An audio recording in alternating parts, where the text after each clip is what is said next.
Denaturalization is the legal process of revoking U.S. citizenship from individuals who obtained it through naturalization. This process does not apply to those who were born in the United States but specifically targets naturalized citizens. It can happen if citizenship was acquired unlawfully, through fraud, or if the individual later engages in prohibited activities that violate U.S. laws or national interests. Understanding the risks and grounds for denaturalization is important for anyone who has already gone through or plans to go through the naturalization process. If you're interested in learning more about this subject, watch the video until the end for full details. Don't forget to like, subscribe, and turn on the notification bell for more updates. Denaturalization is gaining attention lately as concerns grow about how and when a person's U.S. citizenship might be revoked. One major factor is obtaining citizenship illegally. U.S. naturalization requires applicants to meet strict criteria, such as maintaining continuous residence, demonstrating good moral character, and showing allegiance to the U.S. Constitution. If it's later discovered that an individual did not actually meet these requirements, their citizenship could be revoked. For example, if someone was arrested for a crime prior to becoming a citizen but failed to disclose it during the naturalization process, and the government discovers this years later, it could be grounds for revocation. The government may argue that the person lacked good moral character, which is a key qualification for naturalization. Another ground for denaturalization is the concealment of material facts or misrepresentation. If someone deliberately lies or withholds critical information during the naturalization process, such as past criminal activity or affiliations with banned groups, they may be subject to denaturalization.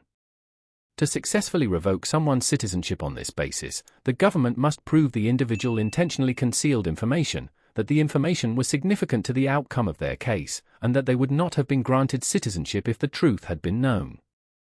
Misrepresentation must be proven to be intentional and material to the decision-making process. Affiliation with certain groups can also be grounds for losing citizenship. If a person joins or becomes associated with a communist party, totalitarian regime, or terrorist organization within 5 years of naturalization, their citizenship may be at risk. This rule is intended to prevent threats to national security by ensuring that newly naturalized citizens do not engage in activities or organizations that conflict with American values and safety. Even mere affiliation or support of these groups can prompt legal action if deemed serious enough by the government. For those who became citizens through military service, denaturalization may occur if they receive a dishonorable discharge before completing 5 years of service. This condition applies specifically to those who earned their citizenship through military enlistment. A dishonorable discharge can nullify the basis on which their citizenship was granted, resulting in revocation.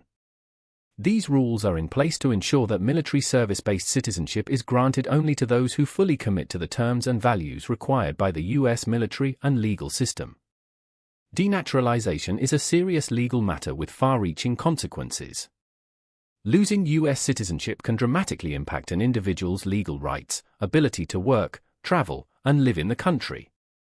Although rare, denaturalization proceedings do happen, and the outcomes can be life-changing. Anyone who has concerns about their naturalization status or believes they may have unknowingly made errors during the process should consult with a qualified immigration attorney. Legal advice is essential for understanding your rights, responsibilities, and options if questions arise about your eligibility or actions taken during naturalization. Being well-informed is key to protecting your citizenship. Understanding what actions could place your status at risk helps you avoid unintentional mistakes that could have major consequences. We hope this information is helpful, and we encourage you to share your thoughts or questions in the comments section. Stay safe, stay informed, and we'll see you in the next video.